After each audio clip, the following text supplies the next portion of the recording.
Okay.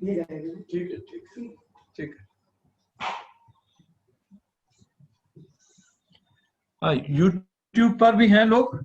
Yeah, YouTube पे आने On लगे। Facebook, sir. On Facebook.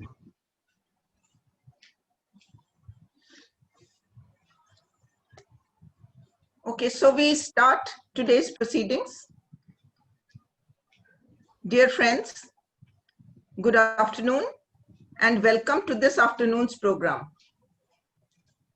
Greetings to all of you on Gandhi Jayanti. I am Professor K.A. Dharamveer, General Secretary of the Society for Promotion of Science and Technology in India, that is SPSTI, which is one of the organizers of today's web lecture. This lecture is organized by the Chandigarh chapter of NASI, the National Academy of Sciences of India, in association with us, that is SPSTI. I would like to take this opportunity to say a few words about SPSTI. Next slide, please. To introduce ourselves, we will be 11 years old in a few days, on 11th October.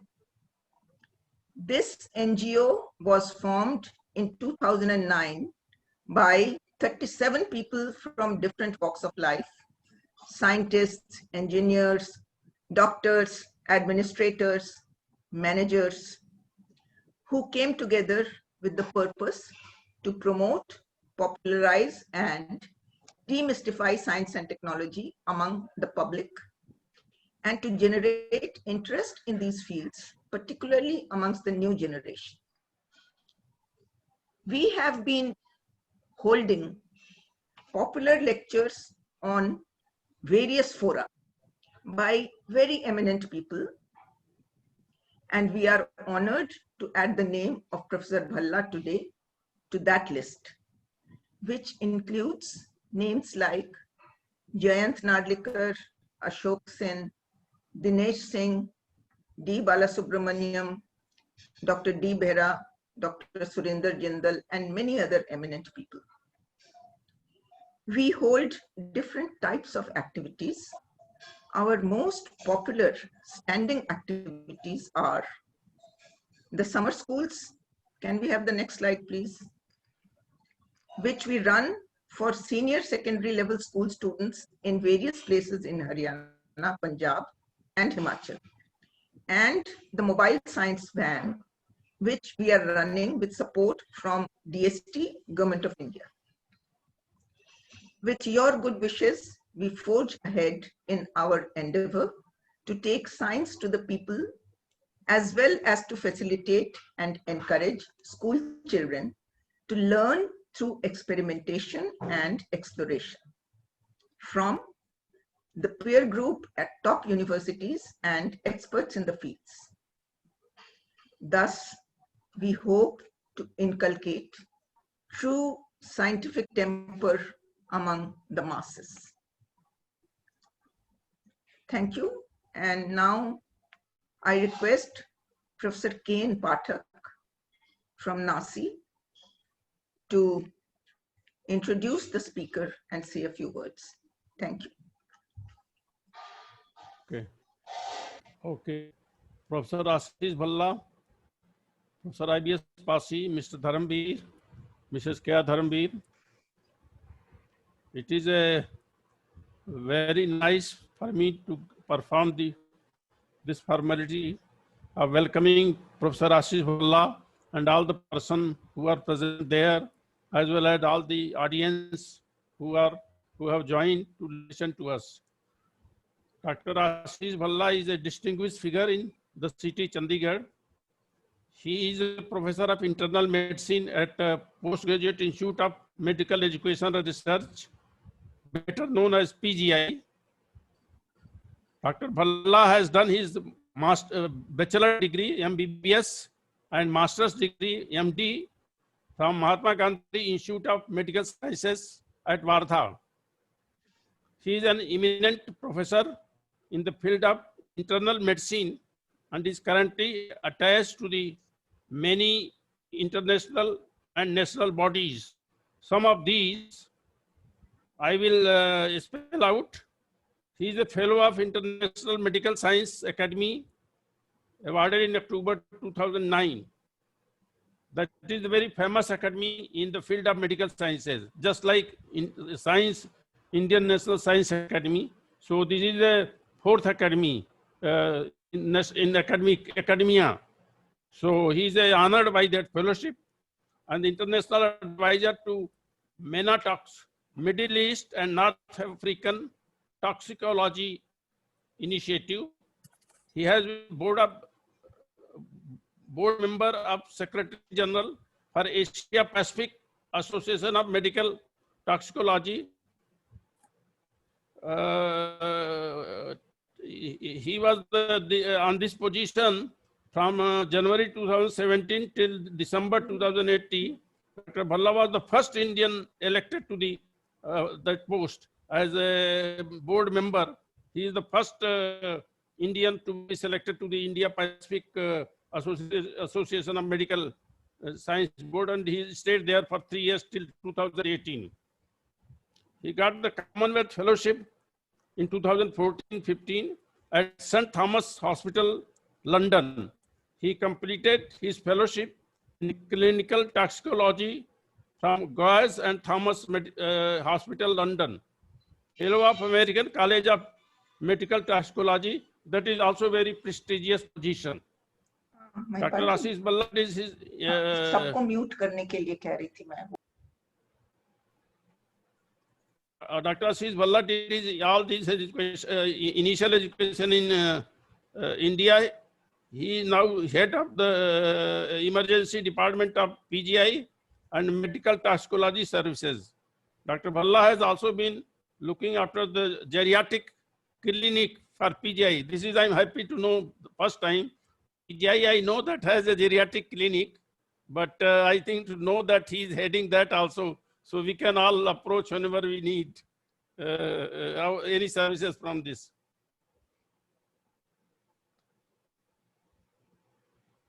Dr. Bhalla specializes in particular in the care of poisoning and envenomation, and is actively, that is venom related to venom, and is actively involved in research related to the pesticide toxicity. He holds various responsibility in education and training across India and is an active member of American College of Medical Toxicology. He has varied contribution in research. We find that he has contributed in the field of diverse areas, that is hepatology, stem cell therapy, tropical fevers, which is prevailing at the moment. He is very busy. In fact, he told me he's busy all the day, Saturday, Sunday, looking into these emergency situations. So expert in tropical fever and many more. So I'm very happy to introduce to Professor Bhalla, Ashish Bhalla. He's a very nice and gentle man. I had opportunity to interact with him in the committees of ethic committees of the PGI in various subjects. So I invite Professor Bhalla to deliver his lecture, Meet a Reality. Professor Bhalla. Thank you, sir. Thank you, Dr. Pathak, for the introduction. I'm really honored to be a part of this.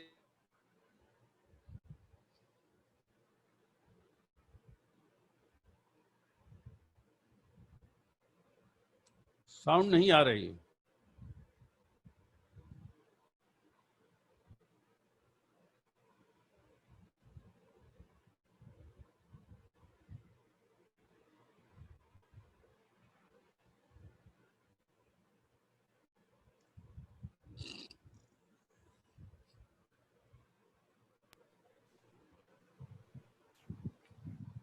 Hello professor Ashish Bhalla. Hello, आवाज नहीं आ रही है. Hello sir, professor आशीष Bhalla. Hello, phone कर दो. अनुज ने phone कर लीजिए. Yes ma'am. Left नहीं, अच्छा दूसरे से कर रहे हैं, दूसरे किसी फोन से. ये आपके कुछ प्रॉब्लम है आपके यहाँ? Professor Ashish Bhalla will be joining us again. He is out of the session due to some technical error. So he will be joining us shortly again. I am also out. I have to join again. No, नहीं नहीं, you are आप here. दिख रहे हैं, You are here. नहीं दिख आप रहा दिख हूँ। रहे हैं। हाँ, ज्वाइन मीटिंग। ओके।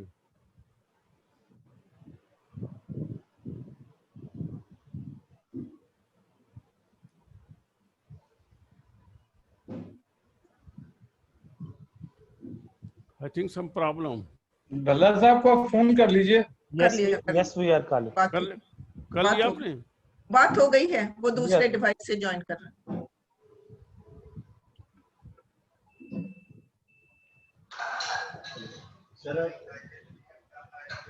अनुज, यूट्यूब पे कितने लोग हैं? It is going live on Facebook, sir. Facebook अच्छा, फिर लाइट चली गई और पूरी ज्वाइन कर रहे हैं, लाइट चली गई।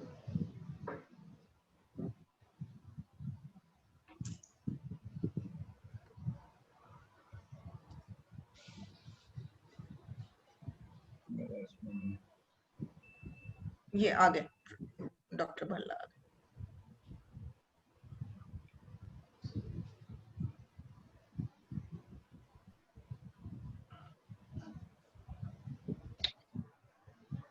I'm so sorry, I had to go offline. Hi, I'm back. Can you Thank you, hear sir. me? Yes, sir. Yes, Yes, yes. yes. Okay. No, the electricity just went out and the Wi-Fi connection was disturbed. So I just I'm able to join back now. Can I have the slide? Thank you, Dr. Pathak sir, and thank you, ma'am, for giving me the opportunity to be in this elite panel.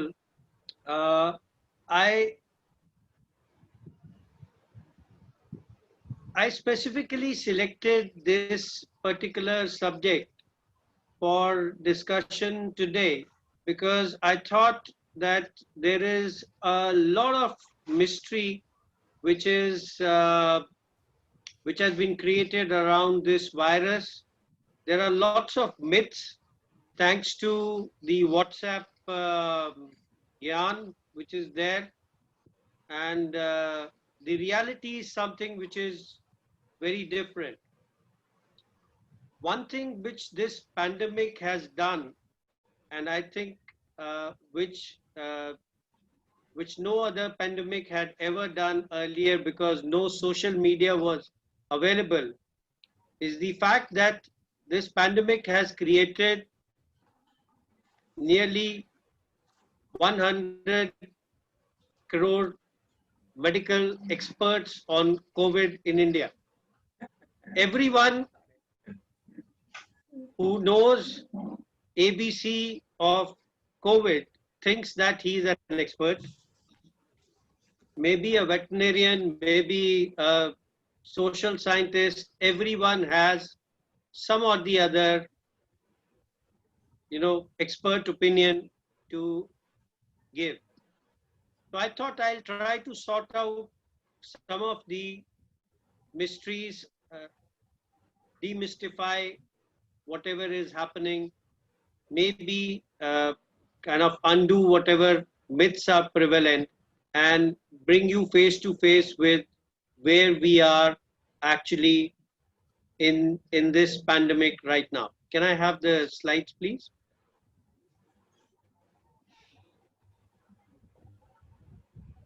Yeah. So to begin with, I start with this disclaimer that this is a rapidly evolving field.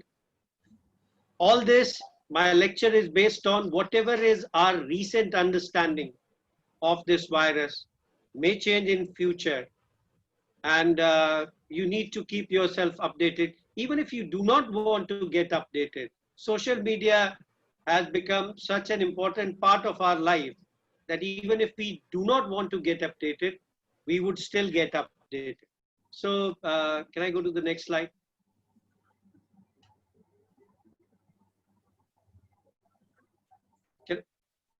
So this all started in a small town in China, in Wuhan, that is the epicenter. And from there, because of the air travel, it spread all over. In fact, the first reports of something going wrong in China started coming into the scientific world as early as September, October last year. There was a mysterious illness which nobody was able to identify what was happening. And then somewhere in December, January, the Chinese official actually came out with the exact kind of description of this illness. We started seeing these cases somewhere in January. Our first case in PGI, suspect case in PGI, was admitted on 27th of January this year. And the first positive case was admitted somewhere in the middle of February. This was a medical doctor who had traveled from England to India. Till that time, only Punjab had received close to 50,000 people from England and America, those who had traveled, and many of them were suspected to be affected with the virus. Recently, we've overtaken Brazil, and we are right now number 2 in the world as far as the case load is concerned, which is a dubious distinction for us in India. Why? Just because of the numbers. If we start with anything in the world, India would be either number 1 or number 2, just because we are too many.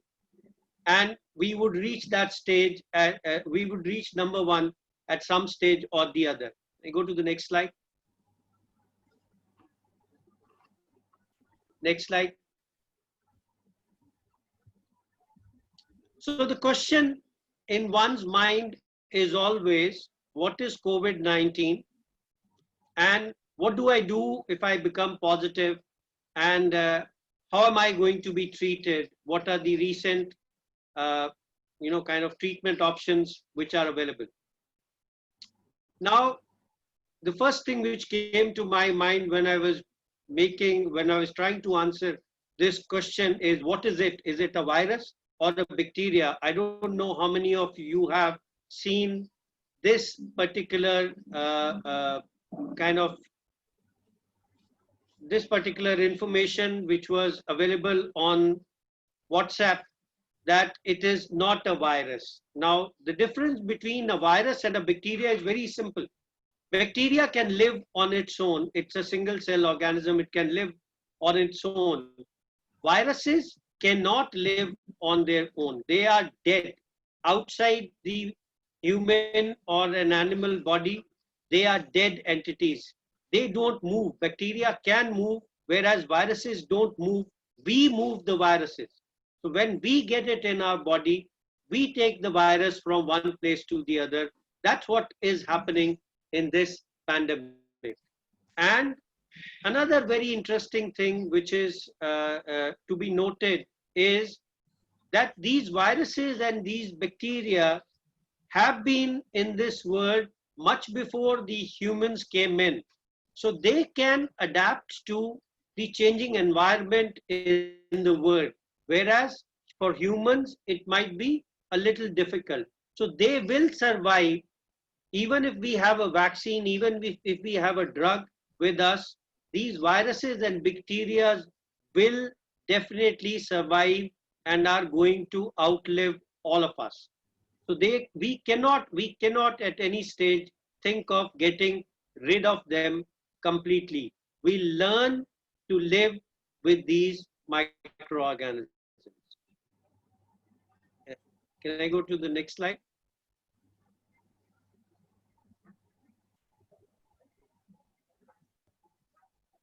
Can I go to the next slide, please? Yeah. So where did it come from? It is a virus, so that's a fact. So where did it come from? It primarily comes from a bat. And in 2002, the intermediate host was a civet cat when we got a severe acute respiratory syndrome. In 2012, 10 years after that, we got something which was called a Middle East respiratory syndrome, and the intermediate host was a camel. And now we got the exotic animals in China, which have been the pangolins, which are the anteaters, and they are the exotic animal, which is probably the intermediate host. And in 2009, that is 7 years after MERS, we've got COVID-19. And now in future, what are we likely to get? It's a question which is Bird flu or which the seasonal. scientists will have to answer over a period of time. Can I go to the next slide? So what happens? So whenever you have a person who's infected and is coughing, he's generating larger droplets and smaller droplets. These larger droplets, they fall very near to the body, and the smaller droplets can travel over a long distance and can stay in the air for a longer time. Now, whatever the droplets are falling on the surfaces of the environment which is surrounding this infected individual, that could be a table, a chair, a pen, a book, or a computer screen. This can be touched, or the face or the nose can be touched by that person or by another uninfected person, and the virus can get transmitted to the body. These viruses are very hardy substances or hardy organisms, and they can survive outside the body on the surfaces for a very long period of time. Now, how else can you get this virus into your body? You could get it from organ transplant, you could get it from blood transfusion, and the classic example for blood transfusion is accidental laboratory exposure. And there are very many viruses like mumps, rubella. They can be transmitted through placenta to the unborn baby. Now, there are some concerns even with the SARS-CoV-2 virus. Can it be transmitted through the placenta? There are some reports, but they are still conjunctural, and the definitive evidence is still not available with us. Can you go to the next slide? Now, this is what I was telling you. If this person is coughing, you have larger droplets that will fall, which are larger size, that is 100 microns, and they will fall within 1 meter. And if there are, it's a forceful coughing or sneezing, and there are smaller droplets, they will fall on the surface or on the human. If he's staying beyond, if he's standing 1 meter beyond that person who's coughing and sneezing, the droplets which are 15 microns in size will probably travel up to 2 meters, and the smaller droplets which are airborne, that they are droplet nuclei, they can even travel up to 10 meters or so, or can remain suspended in the air for a longer period of time. Now, the classic example are the respiratory viruses, influenza, corona, and the rhinoviruses. But we all forget that something which is far more sinister and can remain in the air for a very long period of time is TB, is the acid-fast bacillus. When a person coughs, a person who's having active TB and is coughing, he generates large amount of droplet nuclei which contains acid-fast bacilli, and they can remain suspended in the air for a longer period of time. So if I have to be scared of something, I'd be probably more scared of TB than I'll be scared of corona or rhinoviruses or influenza virus for that matter. Next slide, please.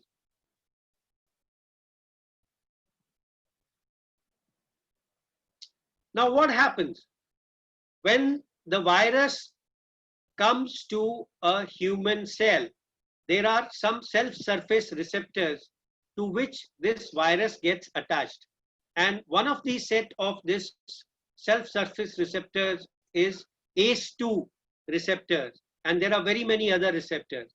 The virus gets endocytosed, and inside there are liposomal proteases which degrade the outer shell, and the viral genome is released inside the cell.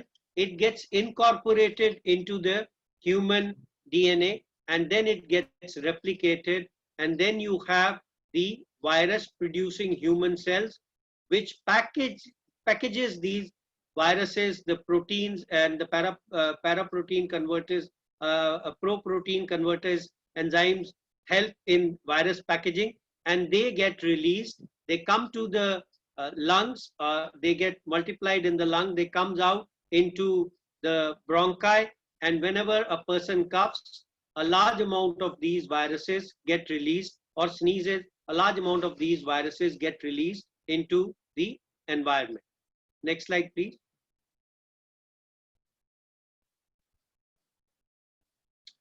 So in the initial phase, you have clinical symptoms which are mild, which could be dry cough, diarrhea, or headache. And over a period of time, you may start developing shortness of breath and hypoxia. That's where you will start getting some abnormal findings in the chest. And in the stage 3, which is the hyperinflammation phase, you get all kinds of organ failures, including heart failure. So in the initial phase of the illness, it is the virus which is causing the high viral load, which is causing all the problems. But in the later stages, it is the dysregulated human host response, which is in the form of a host inflammatory response, which results in multiple organ failure and possibly death. So in the initial phase, you need to take care of the virus, but in the late phases, you also need to take care of the hyperinflammatory response which the body has produced to prevent the organ damage which is happening because of the exposure to.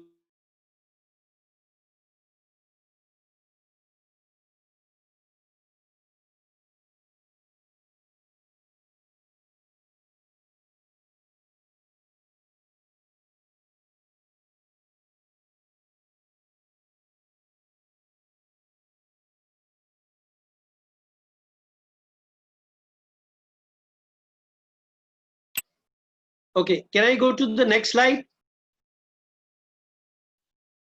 So these are the common symptoms. After exposure, you may get in 3 to 5 days some dry cough, some fever.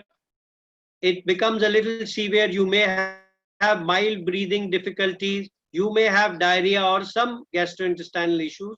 But beyond 7 days or so, you might develop high fever, pneumonia, kidney failure, and death. One of the important symptoms which has been observed in coronavirus infection is severe generalized body aches. This symptom is also seen very commonly in dengue infections, but in dengue infections, it is the retroorbital headache and the backache which is more common, whereas in coronavirus, it is the generalized body aches and pains and very severe myalgia which persists even after the patient has recovered from the illness, and it can persist for a week to 2 weeks, and in some cases it might go on up to 6 weeks also. Next slide. So what happens if you have symptoms which are cough, cold, low grade fever, or sore throat?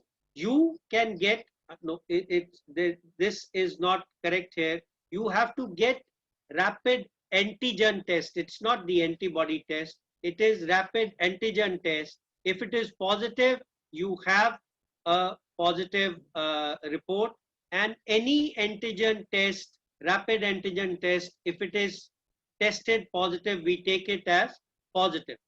If the rapid antigen test is negative, this should not be rapid antibody, this should be rapid antigen test. If it is negative, then and you are symptomatic, then you have to do a RT-PCR. If you are not symptomatic, you can repeat a antibody test after 10 days, and if you are positive, you probably had a COVID-19 infection.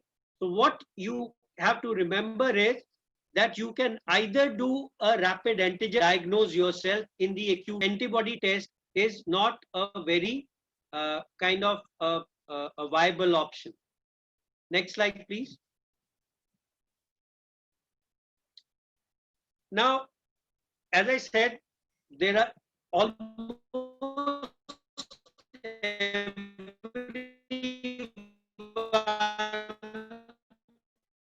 in our country by default is an expert on corona. Hundreds and thousands of, and very interesting, if somebody does a study on what are the advices given to a patient on WhatsApp, you will find all kinds of things. You will find gargling with warm water to betadine, cow's urine, garlic, plenty of Ayurvedic and homeopathic medication, standing in the sun, steam,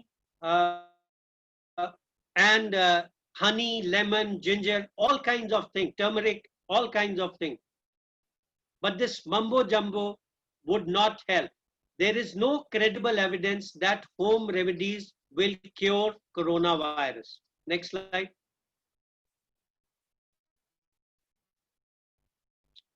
So in the mild case, when you have low-grade fever, cough, rhinorrhea, sore throat, you just have to take symptomatic treatment and you have to stay at home.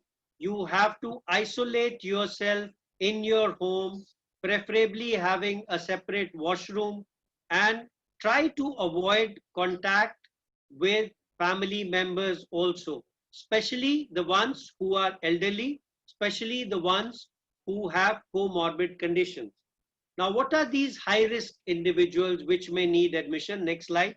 The high-risk individuals are the ones who are more than 60 years of age, who are obese, who have cardiovascular disease, and the mildest disease could be hypertension.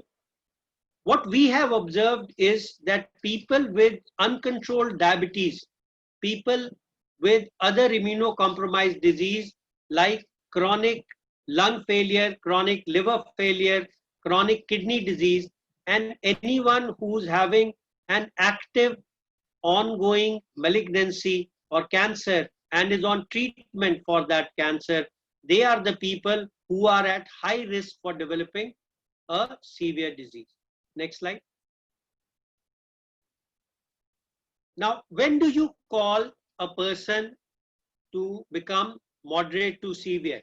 Now, whenever a person has mild disease, we always ask them to use a pulse oximeter, which is a device which can be put on your finger, and it tells you that what is your oxygen saturation on room air. So if you have at any time oxygen saturation of less than 94% on room air, what is the first thing you would do? Now, first thing which many of us do is panic, start calling up people, start calling up doctors that I need to get myself admitted. The first thing which you do is take off the pulse oximeter from the finger, put it on the other finger, check again. And take off the pulse oximeter from one hand, put it on the other hand and check again. Because many times it is the faulty placement of the pulse oximeter or the batteries which have gone weak are the commonest cause of an abnormal reading. If you are getting 2 or 3 readings which are consistently below 94%, then you start worrying. And then you start calling up or trying to get hold of the treating physician to guide you regarding treatment. The other features which can which can indicate severity of the illness is whenever you are respiratory, you are breathing at a faster rate, you becoming confused, you're becoming drowsy, your blood pressure is falling. So these are the things, these are the indicators which guide you that you're probably having a severe disease. Guide us as doctors also that this person may be having a severe disease. Next slide, please. Now, what are the treatment options if you have moderate to severe disease? We have antipyretics, that is simple drugs like paracetamol, and in some conditions we need to give a combination of paracetamol and ibuprofen. These are the mildest possible drugs which can be used.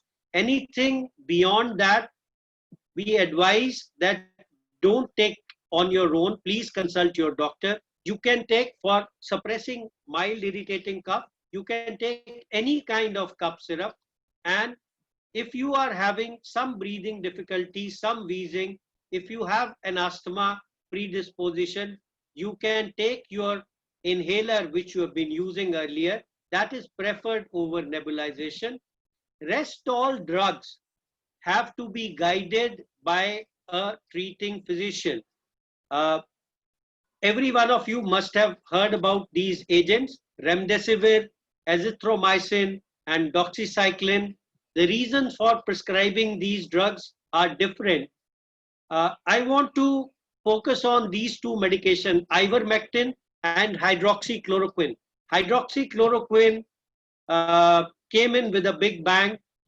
Trump, the US President Trump, endorsed hydroxychloroquine, and everyone was at our hospital. We have 150,000 tablets of hydroxychloroquine lying with us with no takers. Nobody is ready to take hydroxychloroquine. What about ivermectin?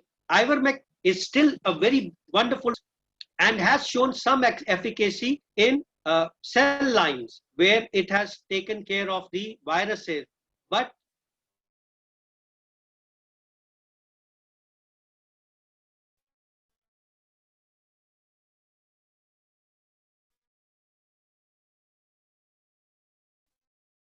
till date, there is no robust human data which validates the utility of ivermectin of coronavirus. So I would not endorse ivermectin. Research which has the first reports of the paper very categorically out in publication in a couple of much confusion regarding various drugs which are working or not working in the field of coronavirus infection, because everyone wants to get onto the bandwagon.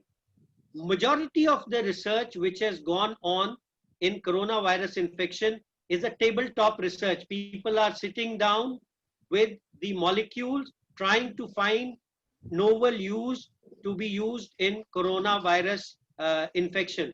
And that is why they are saying that since this drug theoretically inhibits this enzyme may work, theoretically inhibits this particular aspect of inflammation may work.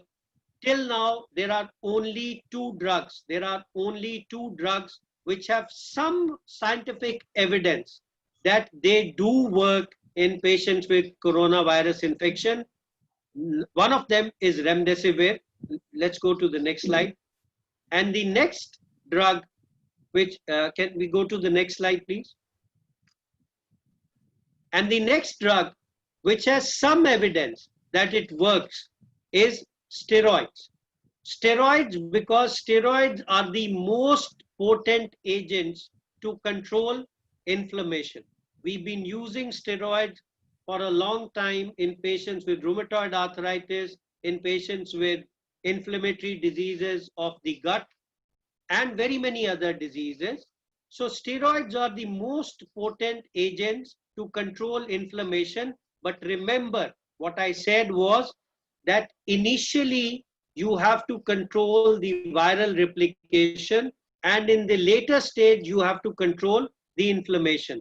So you cannot use steroids upfront. You have to use antivirals upfront, and you have to use steroids only when there is evidence of dysregulated host response or dysregulated inflammatory response. The other treatment options in critically ill patients include heparin, stress ulcers prophylaxis, nutrition, which is very important because you lose your appetite, you lose your taste and smell, so you don't feel like eating, but nutrition is a very important component. And then you need, lots of patients we are seeing need support for their failing kidney and support for their failing heart. Next slide.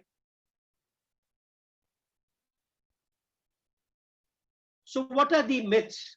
The myth is that coronavirus is probably the most dangerous virus that exists. Remember, common flu, influenza, or even the H1N1 flu, that was swine flu, kills 60 times more people annually than coronavirus. One of the most common cause of, or one of the most important cause of mortality in India, which decreased dramatically during the lockdown period, was accidents. Accidents is the #1 cause of mortality in the whole country. But do you stop walking on the road? Do you stop riding your cars or the bikes? But you take precautions. Similarly, if coronavirus is killing people, you all need to take precautions, like you wear seat belts while you are driving your cars.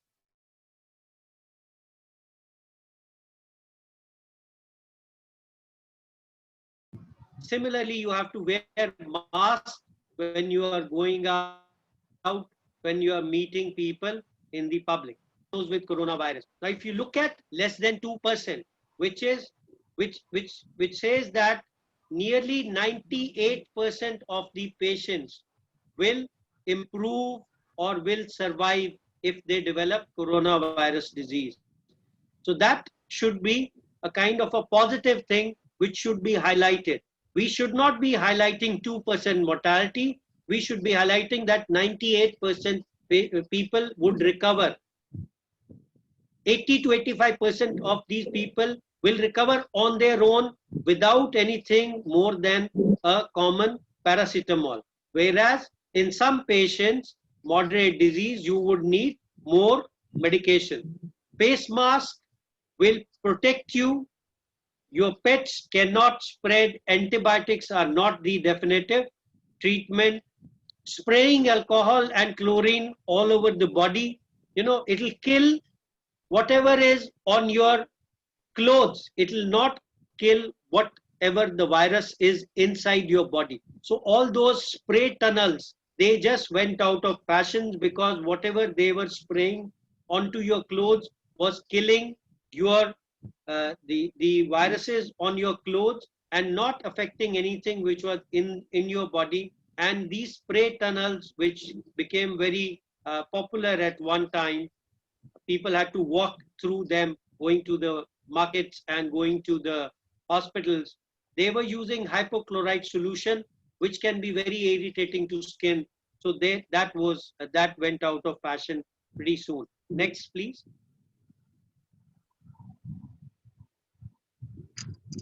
Next. So another myth, which is that COVID-19, it spreads through the consumption of egg or meat, or a dead body can transmit coronavirus. If you think rationally, you will only spread virus if you are coughing and sneezing. Dead bodies don't cough and sneeze. So if you pack them properly, there are least likely chances that you will get infected. Vaccines, there are still no vaccines available. There are very many candidate vaccines, but there are still not very many vaccines which are available. One thing which you have to remember is that these viruses can survive on inanimate objects, on a cardboard, on a table, on a pen, on a paper for a prolonged period of time. But if you are not touching your table for 8 hours or 10 hours, and if you are not not using your books for 8 hours or 10 hours, if there has been an infected person in that room, the virus will die on its own. It's very difficult for the virus to survive outside the human body. Next, please.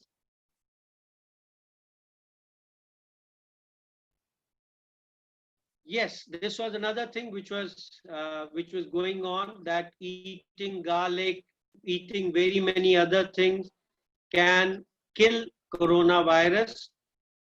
Garlic may have some antimicrobial properties, but there is no evidence that it will take care of coronavirus. Next. Next. Yes, gargling would get rid, or mouthwashes would get rid of viruses from your throat. They do not go down to your lung. They'll take care of the saliva in your mouth. They will not take care of the secretions in your respiratory tract. So although they will decrease the viral load in your oral cavity, but when you are coughing, you are bringing out lots of secretion from your respiratory tract. That is not taken care of by gargling or mouthwashes. Next.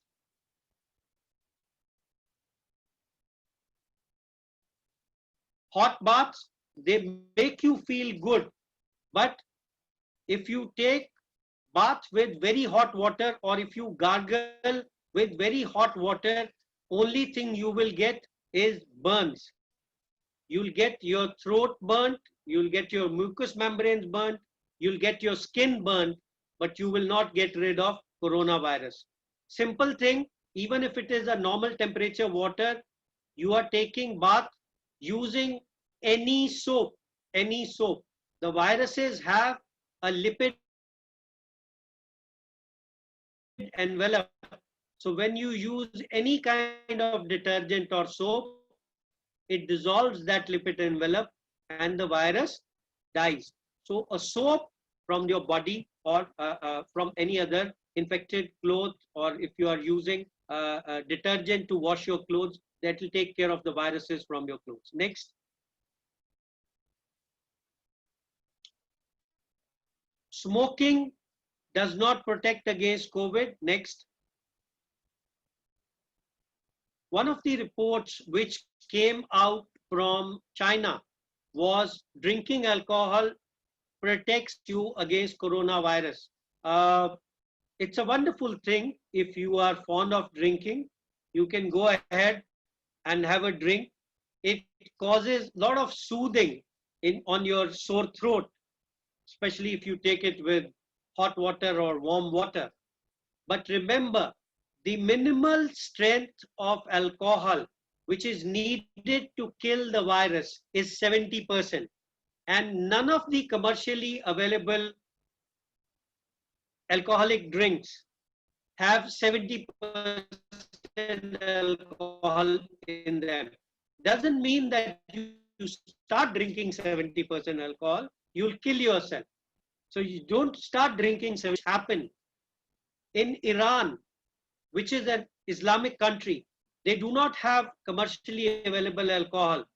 People started, there was a huge pandemic there, lots of cases, people dying left, right, and center. And somebody who was kind of thought was very intelligent, he says, why can't we brew our own alcohol and let people drink that?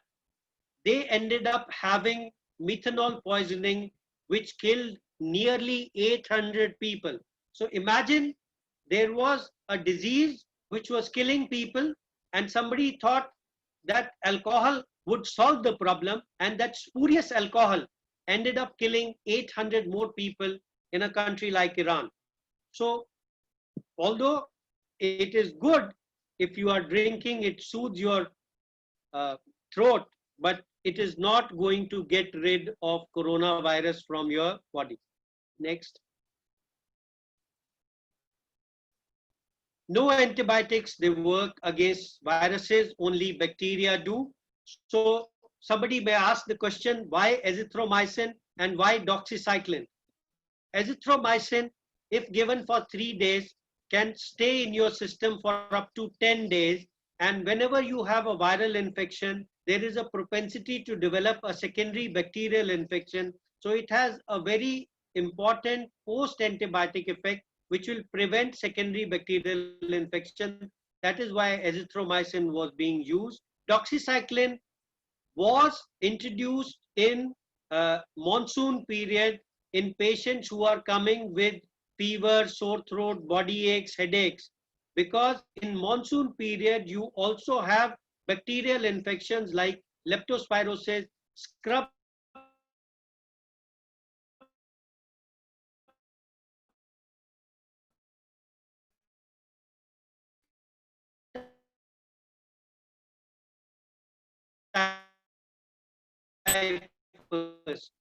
which rapidly responds to doxycycline.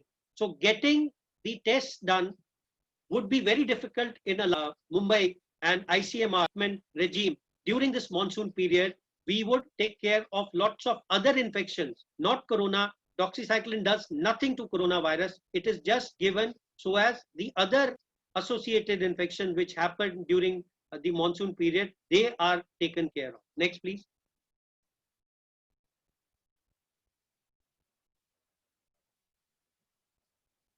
So to prevent exposure, you have to frequently wash your hands. You have to clean and disinfect surfaces. You have to practice cough and sneezing hygiene and universal masking. Everyone wearing a mask when he is outside the home will prevent the transmission of infection, because very many people remain mildly symptomatic and asymptomatic and may still pass on the infection. Next, please.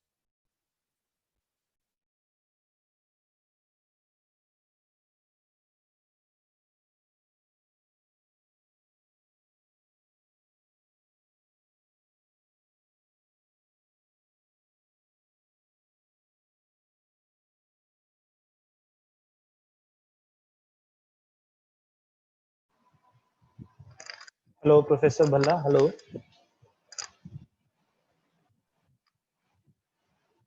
Hello, sir.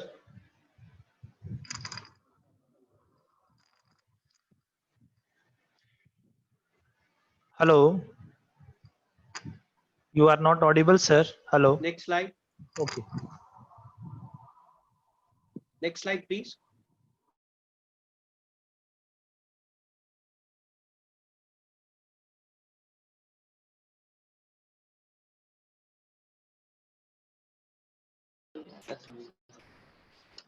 Sorry, there was a problem with the connection. Am I audible? Am I audible? Yes, sir. Yes, sir. Please go ahead. Yeah. So one of the most common things which is, can we go to the next slide? One of the most common things or the mistake which we all perform is when we are wearing a mask or when we are removing a mask, we are not careful. Many times you would see that a person who's wearing a mask, the mask is hanging below the nose, or the mask has been untied and is the upper string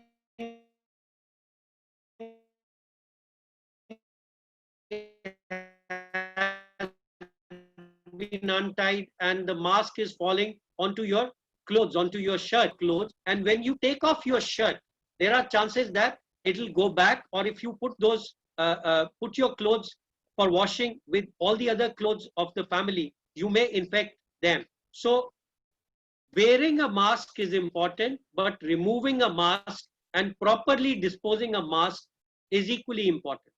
If you are using a cloth-based mask, it is very important to properly wash it and washing it with some simple soap and water, dipping it in hot water and detergent for 30 minutes, and then just rinsing it with running water, drying it, or maybe you want to be a little more careful, you can use a hot iron to press the mask and use the mask again. That will take care of majority of the organism from the mask.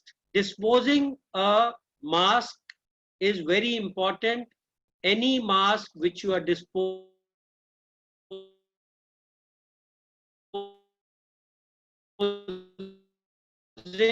should be disposed in a proper, properly packaged over to the bad material or an infected material, which they have to incinerate. If you can do that at your home, at the end of the day, if the entire family has used masks, all you can do is just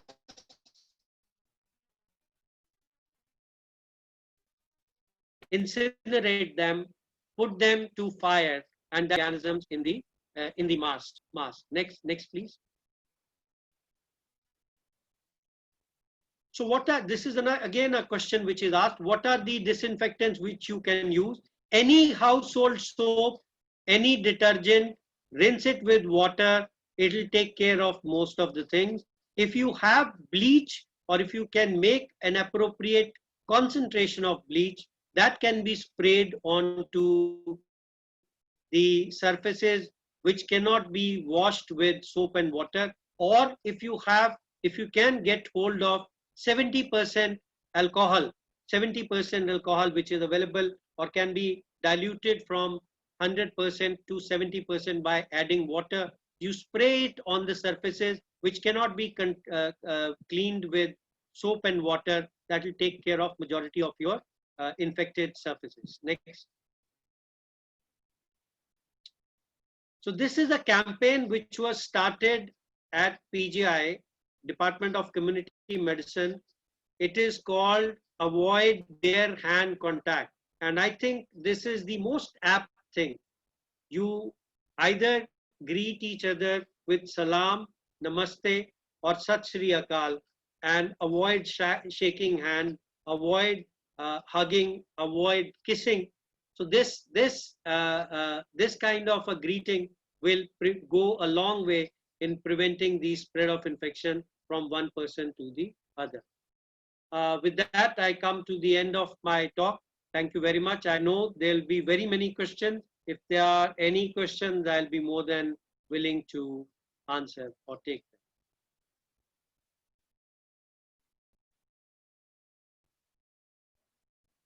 I'm very sorry that sometimes the link was broken. I think the internet connection was unstable.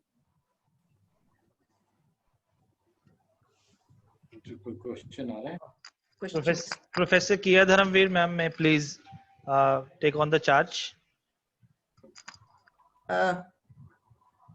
Professor Kohli, can you see any questions in the Zoom chat? Audience is requested to put their questions in the Zoom chat. Meanwhile, Professor Kohli, do I have the permission to ask a question?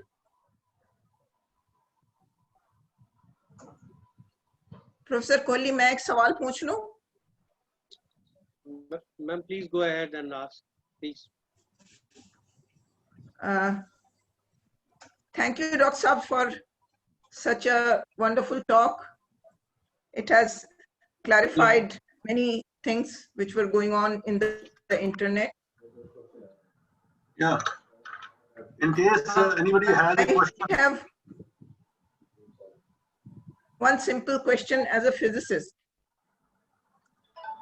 I was asking about the droplets. You know, yes, ma'am. As the smaller droplets float around in the air, water may evaporate from them. Okay? Yes, ma'am. And yes, then the droplet becomes smaller and smaller. So ultimately, only the virus will remain. How long can such a virus live in air?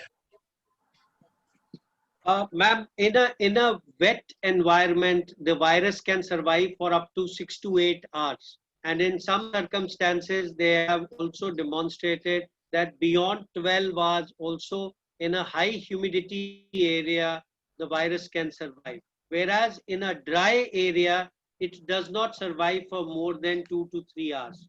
So that is the answer to your question. So when it becomes dry, it won't survive for a longer time. But if it is wet, it will survive for up to 6 to 8 hours also. That is why it is recommended that if you are coughing and sneezing, you are in a room, every 6 to 8 hours, you can take a simple household detergent and clean your surrounding environment, your table, chair, whatever, so that the virus which is been lying there just gets killed by. Can I ask Doctor one question? Yes, sir. Yes, sir. Yes, sir. There was in circulation that on surfaces, plastic surfaces, they live up to 70 hours. Is that correct? Sir, various people have claimed various kinds of things.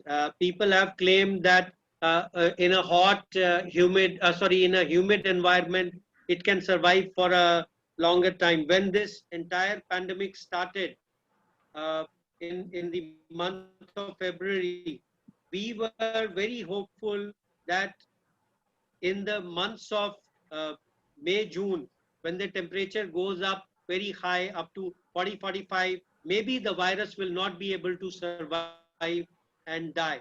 But then we also know that the Middle East respiratory virus, which was coming from the Middle Eastern countries, came at the time when the temperature there was up to 50 degrees. So these viruses are very hardy. They can survive. Given a optimal humidity and given a low temperature, they will survive for a longer time. If the humidity is not there, it is dry air, and if the temperature is high, they will survive for a shorter period of time. That is what it is. Temperature, they survive up to 60 degrees centigrade. Yes, they can survive up to 50 degrees centigrade also. What we have studied is that if you raise the temperature to around 70 to 80 degrees and you leave any infected material inside that with circulating dry air, it may still take 30 minutes for the virus to be killed. Hello, Dr. Valla. If I am not wrong, this virus, what we call outside the body of an individual, it is virion. It is a dead. It is a particle. It is not living. So the humidity, it can survive relatively more. If it is dry and the glycoprotein surface outside, that will shrivel, and this particle will be of no use.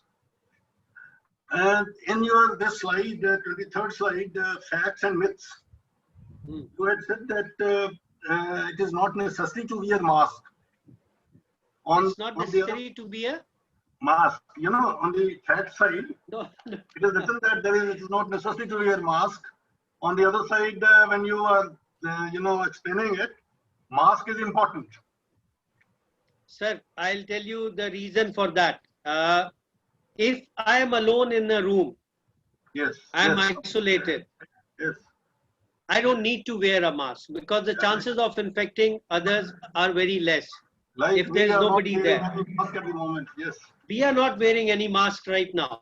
Yes. But if I am sitting here, sir, another important thing which I need to make very clear to you, I am sitting here, although I am at a distance from the computer screen and the keypad.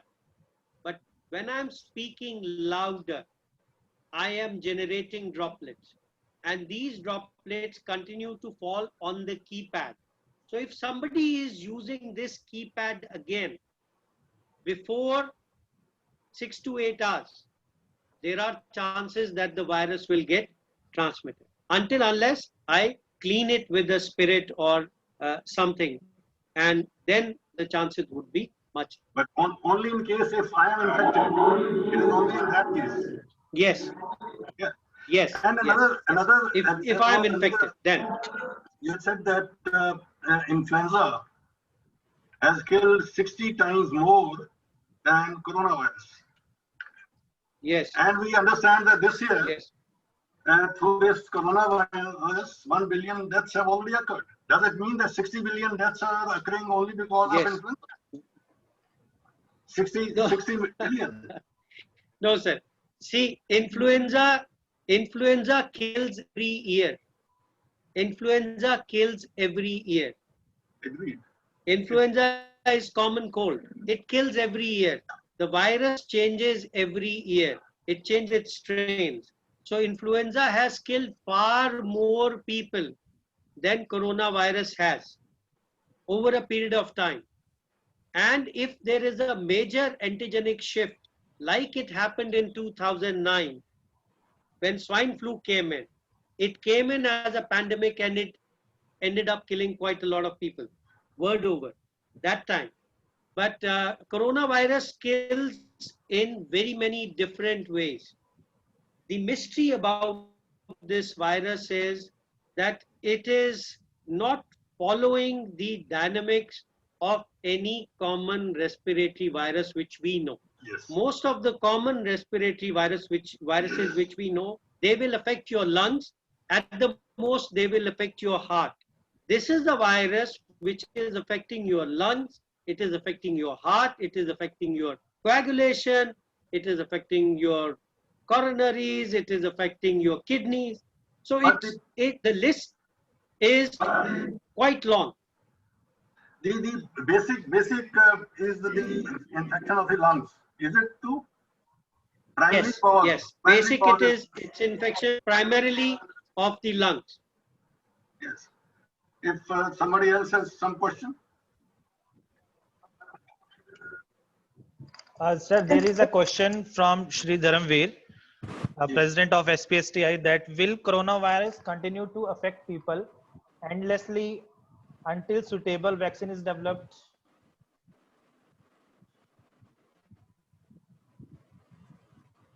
Okay, there are two ways to answer this question. Can you hear me? Yes, Am sir. I audible? Yes, sir. Yes, sir. Please continue. Okay. Okay. So if you look at the history of pandemics, every pandemic takes 2 to 2.5 years to die down. And that pandemic ending would be once everyone gets, or majority of us gets exposed and majority of gets immune to that infection. Then only the pandemic will end. That's one way of pandemic ending. The second way of pandemic ending is the virus mutates and it becomes less severe. Now, viruses are very notorious. They mutate at a very faster rate. 10,000 mutations have already been described. When it came to India, there were already some 6 to 8 strains which were circulating in the world, different kinds, at that particular point in time. So if the virus becomes weak,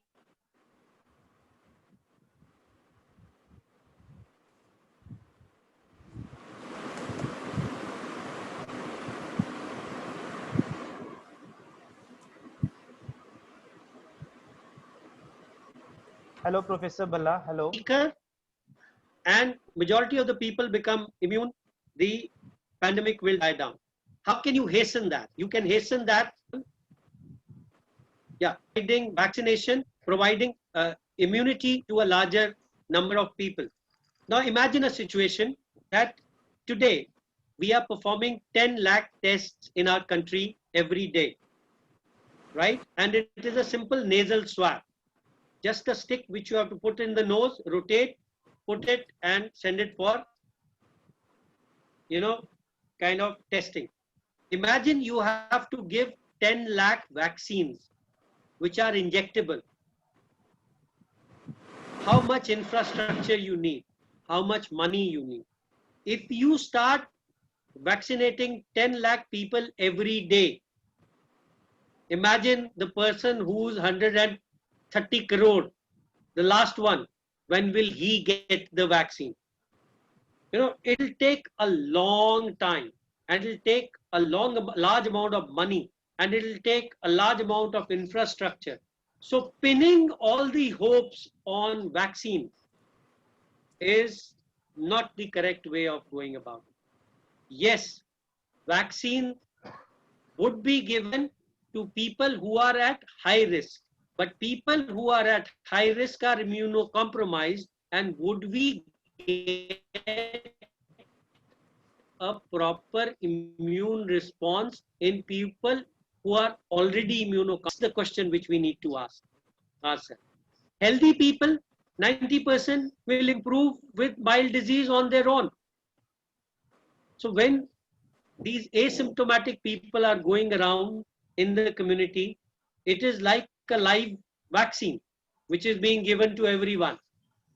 But the problem is, if that is given, that infection is given to a person who is at high risk, that person is likely to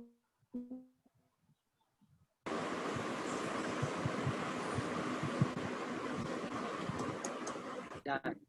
So their response in vaccine, but the quite a lot. To my mind, is not the correct way of going about. So now one of our viewers, Kanchan Jain, would like to ask something. So I am unmuting Kanchan Jain. Hello. Yes. Good afternoon, Dr. Good Bhalla. afternoon. Good afternoon. I am a university professor from statistics, Kanchan Jain. I have two questions. Are there some special precautions to be taken by a diabetic person?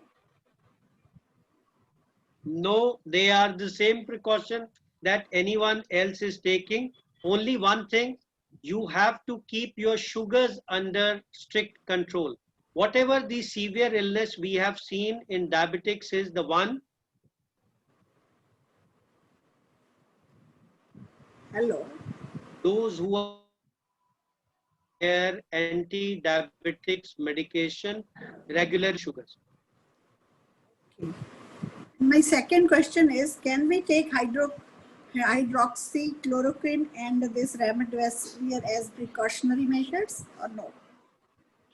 Hydroxychloroquine, the data is changing every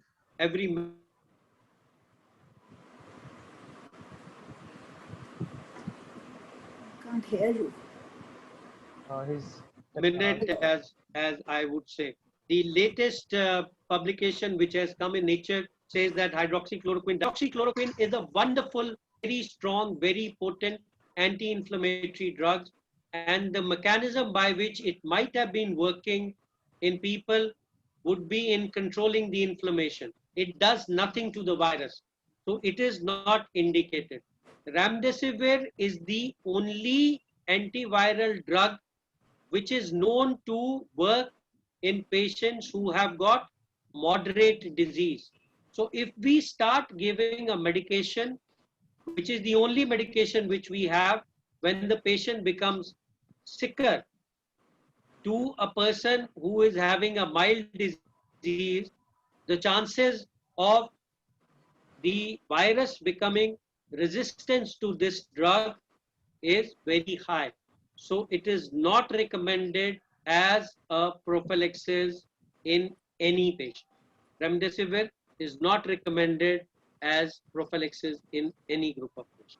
Thank you. Thank you, Dr. Bhalla. Sir, another question from Mr. Anuj Gupta, Facebook viewer. He is asking that if one family got a fever, that automatically got recovered. Subsequent to this, one family member suffers from full body ache, full body pain. Another member suffers from only back pain, one from low BP problem, and one is absolutely fine. So what is the probability that family is infected by COVID-19 again? Also, what precautions or treatment should be taken? Oh my God, that is a wonderful, wonderful question. Now, there is a trick. If you have completely recovered, then it might be a secondary infection. It might be something else. If you are having a backache, it might be dengue. If you are having a sore throat, it might be influenza. It might be any other infection. If you have a respiratory problem, it may be scrub typhus. If you are having high-grade fever, it may be typhoid. It could be any other infection. But what we have observed is in a specific group of patients who are high-risk group, what we are seeing is that by day 7 or 8, till day 7 or 8, they have mild fever, mild body ache. That is because of the virus. And then the immune response kicks in.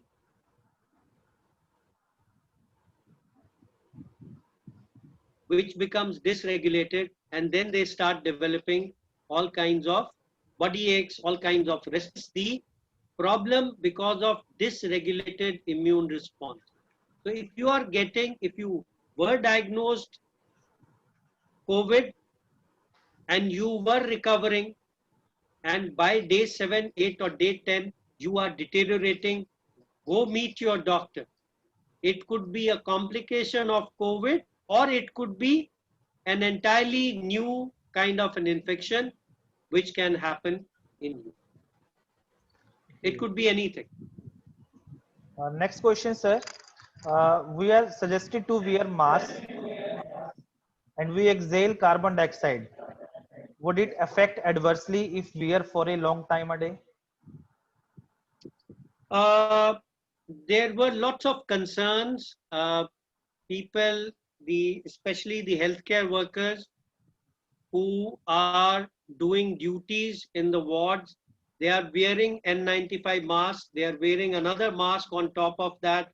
They are wearing hoods to prevent splashes. And they are also wearing a complete bodysuit to protect themselves. They had reported some headaches in them. However, in a normal general public, if you are not wearing N95 mask and not wearing it for a prolonged period of time, there is no side effect of wearing a mask, right? Nice. The fear that you may end up developing severe toxicity of carbon dioxide if you are wearing mask, if that was true, lot many people would have died because of carbon dioxide suffocation or poisoning. None of those things have happened. We've had nearly 2,500 healthcare workers at PGI alone who have done duties for 6 to 8 hours, wearing masks and wearing kits. No, none of these things have been reported. Next, Mr. Munnalal Sharma wants to ask something. So, Mr. Munnalal Sharma, please ask your question.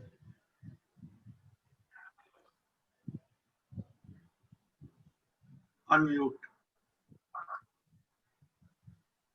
He has also typed his question in the comment box. He wants to ask if by mistake we touch a COVID-19 patient, then will it affect our body? Or if by mistake you touch somebody who's infected or these areas surrounding it, wash your hands with soap and water, wash your hands with hand sanitizer, and the virus will die. Unless you've touched the patient or the surroundings and then touch your face, which is unprotected, or rubbed your eyes or mucous membranes, then there are chances that you might acquire. If you wash your hands after touching a positive patients or use hand sanitizer, the virus will die. And the last question from Facebook, Ms. Sudha Patidar. Is FabiFlu tablet helpful in COVID-19 treatment? Oh, there are lots of ifs and buts attached to this FabiFlu. FabiFlu was developed in Japan, and they have been using it for another virus, not for COVID. They were planning to use it for influenza. Then they kind of gave this virus to Iran. Gave this medication to Iran.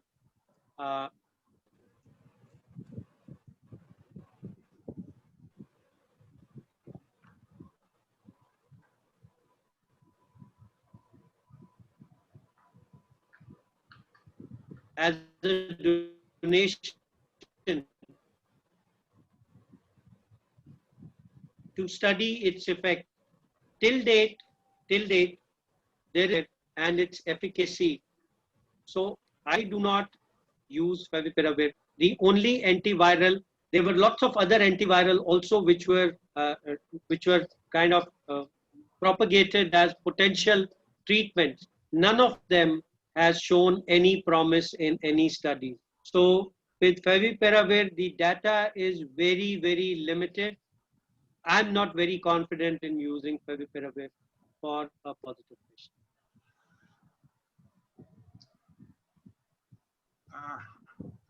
Dr. Valla, may I ask a question? Yes. This remdesivir, what is the mechanism of action of this remdesivir?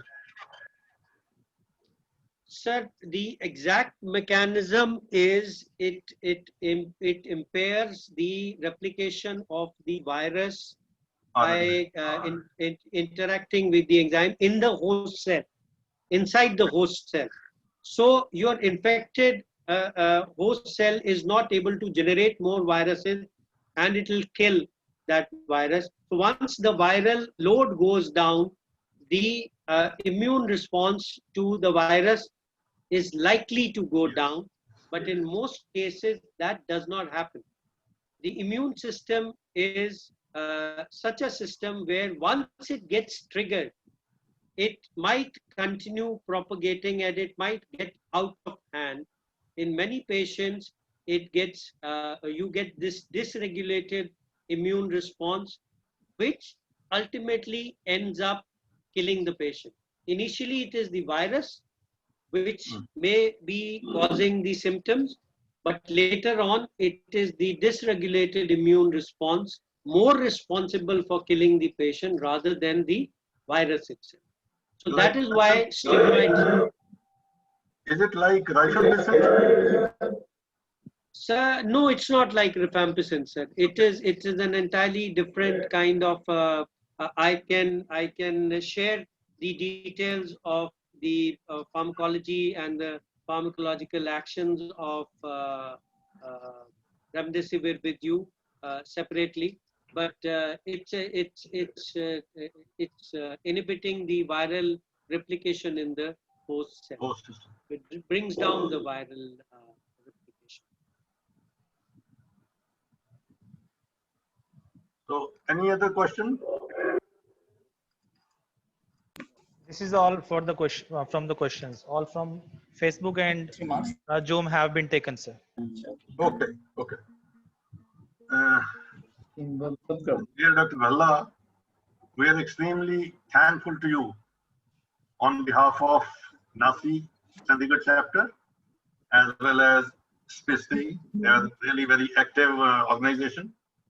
We are thankful to you for this very lucid lecture on mystery, myths, and realities about COVID-19.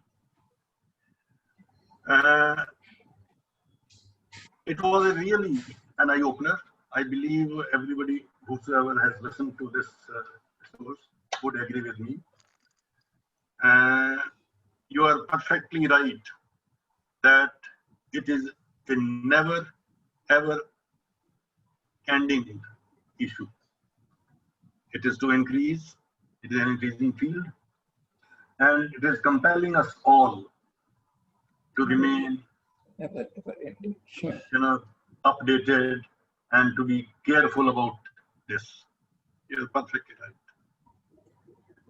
You started with the basics and compared, Would you like to speak? viruses and bacteria and the myths in the minds of people, and so much controversial, comments seen in the WhatsApp and in papers, etc., social media. So I believe this type of lecture is really useful for general masses like us.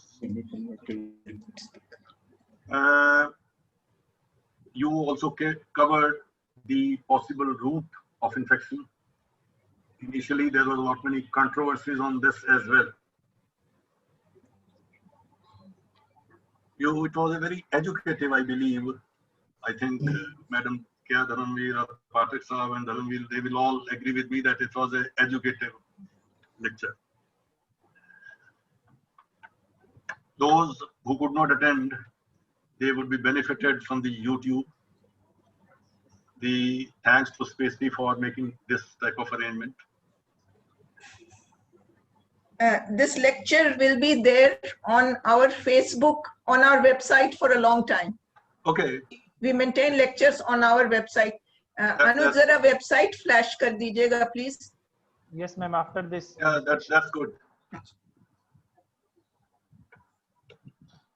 I think Dr. Bhalla has rightly advised that we must have a correct use of face mask, and the preventive measures you have suggested are really fine, good. Large number of queries that were put before Dr. Bhalla, it shows that the lecture was taken very well. And we need to learn, and we need to live with this virus. That is your,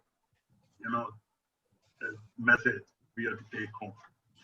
So I am thankful to you, sir, once again, on behalf of the Spacey and as well as on behalf of Nasi chapter. Thanks to Mr. Dharamveer, thanks to Madam Kya Dharamveer, our chairman, Dr. Asi, thanks to him, and thanks to the advisory committee of the Chandigarh chapter of Nasi for requesting you to deliver this talk. At the end, I would only greet you all. Shri Lal Bahadur Shastri's birthday. Wish you good luck. Thank you so much. Madam Kya Dharamveer wants to say something. She was. Dharamveer wants to ask. I just say small question. Will this lecture will be on YouTube for a long time?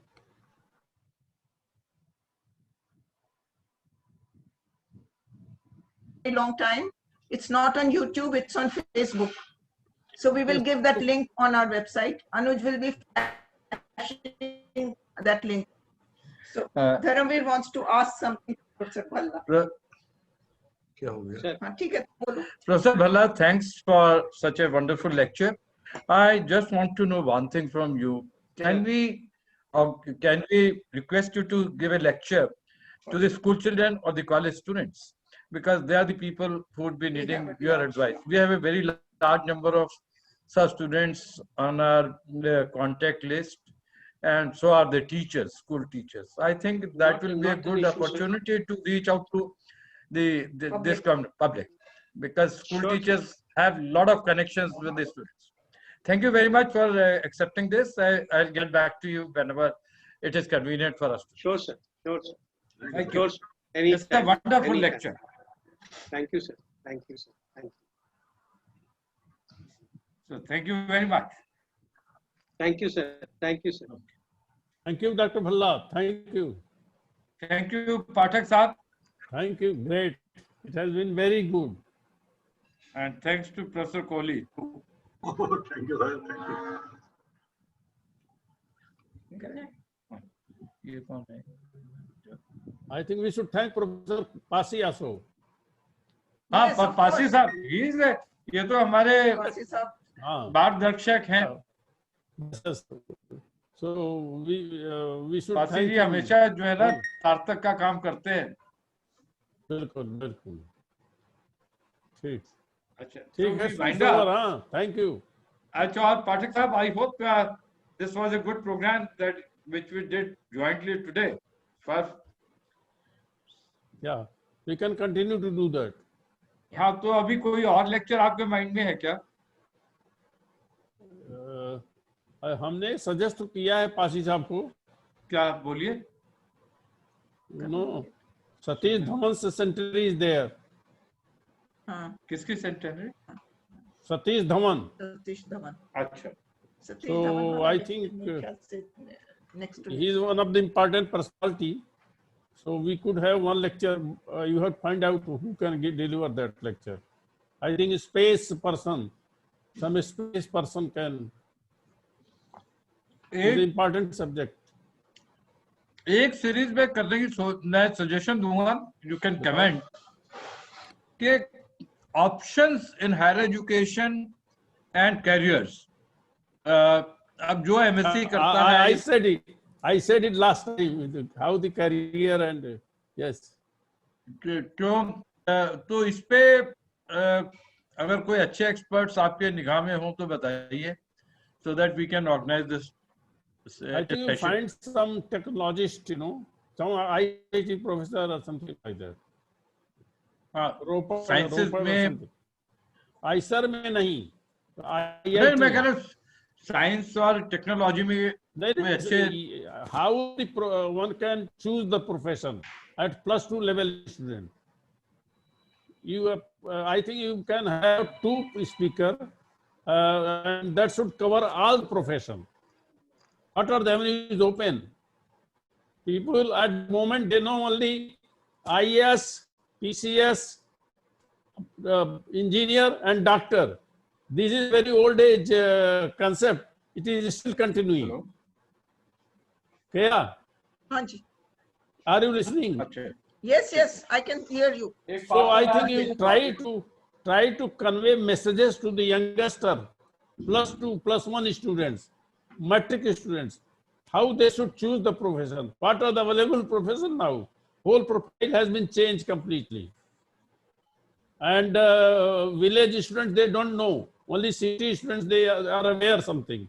So connect the rural population as well. हमारा थोड़ा बहुत reach है, rural outreach we have. Rural as well as urban, both. हाँ. So in my opinion, this will be good guidance to the youngster. ठीक है, फिर इसको organize कर लेते हैं next 1 month or so. हाँ कर लीजिए. I think this is the अगले 1-1.5 महीने में, क्योंकि admissions वगैरह तो अभी हो ही रही हैं. तो माने that should help the students going next year, or even those who are not able to choose the profession this year. That is important in my opinion.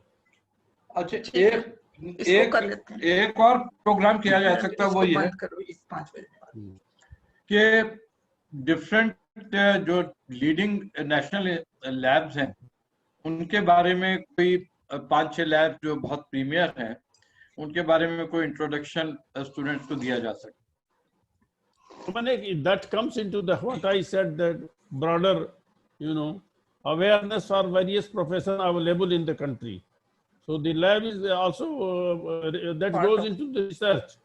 That goes into research and development. So first we should guide the normal, you know, students of +1, +2 matric, how to bifurcate. They don't know. We don't have any strategy. Select. Not many.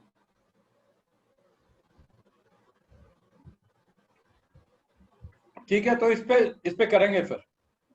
हाँ ठीक है, मैंने last time भी suggest किया. Okay जी, thank you जी. Thank you, sir. Thank you, everybody. Thank you, ma'am. Thank you. Good night.